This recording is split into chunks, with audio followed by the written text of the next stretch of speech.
All right, so today we're working on modifying one of these.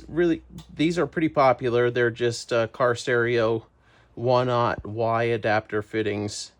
For 99% of applications, they're going to be just fine right out of the box.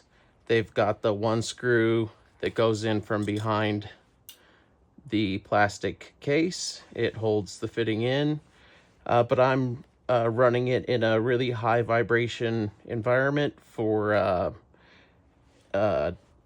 race car, basically. And it's going on a frame rail, and it's mounted on riv nuts. And so because of that, the riv nuts generally don't sit flush with the frame. So with these two mounting holes, it's not, this is a little exaggerated. So we're going to have basically rocking back and forth.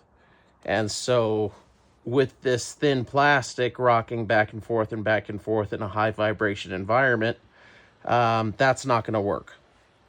So what we're going to do is we're going to take some aero epoxy structural adhesive. First thing we're going to do is we're going to take the screw. I've already scuffed and prepped both sides, solvent cleaned first, scuffed, solvent clean, scuff again. Anytime you solvent clean plastic, you run the risk of melting the plastic, so I generally do that twice. And then over here you can see that I've run some pegs to simulate the fasteners. So as we do a pour, because what we're going to do is we're going to put this in, and the idea is that we want to increase the thickness of the mounting area there. So we've got our washers that are stacked that are going to make up the thickness of the riv nut that's inserted into the frame. We've got a little spacer here that's going to hold the assembly level as we build up thickness on the bottom of the whole assembly here, because we're going to be basically casting a base here.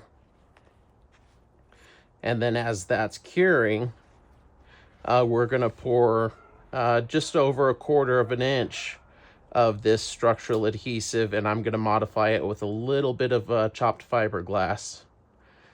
And that's going to give us just a little bit more compressive strength.